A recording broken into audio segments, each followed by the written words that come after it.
Le calcul ratio t'envoie des images. En fait, c'est un voyage spirituel. Il t'envoie dans l'univers du succès des gens et il te plonge dans les abysses de tes échecs. Yes. Et tu vois, tu peux être assis comme ça, ton appétit se coupe. C'est comme s'il y a une boule qui est à l'intérieur de ton ventre. Tu paniques seul comme ça, tu es perdu. Alors que tout à l'heure, tu étais en train de rire. Et là, tu es entouré de beaucoup de personnes, mais tu te sens seul dans un univers vaste. Yes. Le calcul ratio. Yes. Et tu te tourmentes. Tu te tourmentes. Tu mets tcha, mais tu noircis. Tu te tourmentes. Tu te tourmentes. Il dit, nous savons du reste que toute chose concourt au bien de ceux qui aiment Dieu et qui sont appelés selon son dessein. Il faut le savoir que, en fait, beaucoup de formes d'anxiété que vous allez ressentir dans votre vie, ces anxiétés-là sont projetées par ce qu'on appelle le calcul ratio. Le calcul ratio, ça veut dire que sans que vous ne sachiez pourquoi, votre cerveau calcule et il vous fait des propositions de suggestions par rapport à l'avenir. Et ce calcul-là vous donne la possibilité de savoir de manière assez rationnelle s'il est possible pour vous de réussir ou pas. Donc quand tu es assis comme ça, que tu penses souvent à l'année prochaine, l'année prochaine, 4 ans, 5 ans, ton cerveau, même quand tu ne penses plus à ça consciemment, de manière inconsciente, ton cerveau calcule. Il calcule avec où tu es quitté, l'histoire de tes parents. Dans la formulation, il retient certaines erreurs, certaines faiblesses. Il calcule ce que tu as vécu. Il calcule ce qui se passe autour de toi. Il calcule les possibilités que tu as. Il calcule jusqu'à. Et puis quand il envoie 0, yes. Il envoie comment? 0. Il calcule. Quand tu penses aux gens qui sont autour de toi, les gens qui sont avec toi, qui font parlable souvent, tu les appelles, ils ne décrochent pas, ils calculent. Et puis toi-même, tu mets ton argent dans plusieurs projets, ça ne marche pas, ils calculent. Tu fais des choses, tu rentres en relation, tu sors d'engouement, tu reviens, tu sors, tu rentres. Il calcule jusqu'à il donne 0. Et quand il t'envoie 0 comme ça, ton cœur commence à battre. En fait, c'est ça qui est l'angoisse inconnue ou méconnue qui nous tourmente souvent les matins. Parce que quand tu es au repos dans la détente là, il calcule pour te donner le rapport le matin. Et des fois, quand il a réussi par une petite idée, par une petite bonne nouvelle, quand tu te réveilles le matin, tu es content. C'est-à-dire quand quelqu'un dans la semaine t'a dit, j'ai un petit projet pour toi, ça peut te donner 60 millions. Le calcul change dans ta tête. Donc tu ne sais pas ce qui se passe, mais pendant 10 jours, tu es à l'aise quand tu te lèves. Voilà, tu es heureux. Souvent même, tu ne te laves pas trop, mais ton teint sort, tout ça. Le calcul ratio. Donne-moi un bon amen. Le calcul ratio. Et ce calcul ratio est très dangereux. Parce que ce calcul ratio est ce qui nous met souvent dans la rationalité, mais dans la négativité. Il faut le savoir, les plans de Dieu ne peuvent pas respecter le calcul ratio de l'humain. Les projets de Dieu ne peuvent pas s'adapter au calcul qu'on fait. Des fois, tu as fait beaucoup de calculs. Et Dieu, qui vient de nulle part, a produit un résultat qui n'est pas attaché au calcul que tu as fait. Des fois, tu attends Dieu à gauche et il vient à droite. Quand tu l'attends à droite et il vient à gauche. Au moment où tu l'attends, il ne vient pas. Et au moment où tu ne l'attends pas, il vient. Le calcul ratio est toujours faux. Est-ce qu'on est ensemble? Donne-moi un bon amen.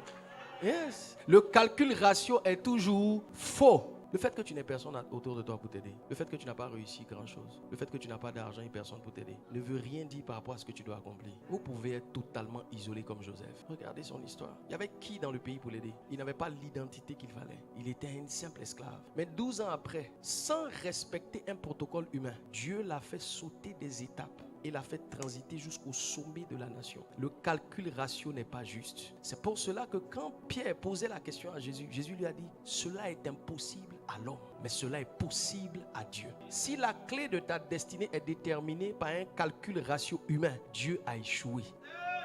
Le calcul de ta destinée n'est pas déterminé par ta force personnelle, mais par la puissance de Dieu. Et je vais prier pour quelqu'un dont le calcul ratio a dit 0. Mariage, 0. Travail, 0. Réussite, 0. Destinée, 0. Élévation, 0. Je prie pour toi ce soir que le Dieu qui ne respecte pas le calcul de l'homme, malgré ce mauvais calcul, te fasse accéder à la gloire au nom de Jésus. Lève ta main droite, dis Amen et reçois cette grâce. Yes. Le calcul ratio ne compte pas. Regarde ton voisin, dis-lui, le calcul ratio ne compte pas. Le calcul ratio ne comptera jamais. Tu sais, le calcul ratio est très puissant. Des fois, il faut écouter le calcul ratio et il faut l'observer. Il faut l'observer. Ton cerveau va commencer à te mettre un ensemble d'idées pour te donner une définition exacte de ce que tu représentes. Et ce calcul ratio à l'intérieur de toi va déclencher des voix. Quand vous voyez David en train de se parler, il parlait au calcul ratio. Il dit, mon âme bénit l'Éternel à cause du calcul ratio. Parce que quand le calcul ratio te projette, ces informations, ton cœur est inquiet, angoissé. Tu es assis comme ça et puis il y a une voix qui te parle. Ce n'est pas le diable, c'est le calcul ratio. Te dire, avec ton âge là, regarde ton ami Jean, regarde ton ami Tan, regarde ta camarade.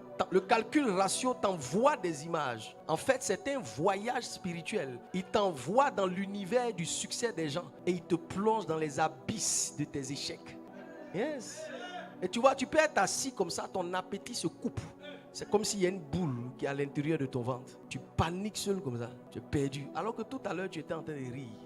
Et là, tu es entouré de beaucoup de personnes, mais tu te sens seul dans un univers vaste. Yes. Le calcul ratio. Yes. Et tu te tourmentes. Tu te tourmentes. Tu mets tcha, mais tu noisis. Tu te tourmentes. Tu te tourmentes. Tu te tourmentes.